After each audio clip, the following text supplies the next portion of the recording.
কি শহীদ জিয়ার, বেগম জিয়ার, তারেক জিয়ার, ভোট দিবেন কিসে?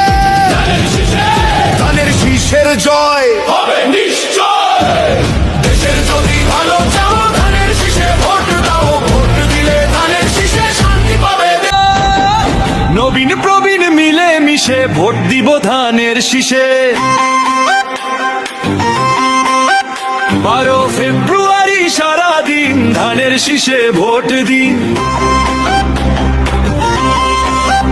দেশ বাঁচাতে মানুষ বাঁচাতে নেই যে বিকল্প আর, ধানের শীষেই মুক্তি মিলবে, খুলবে সম্ভাবনার দ্বার। বাংলাদেশ জিন্দাবাদ, বাংলাদেশ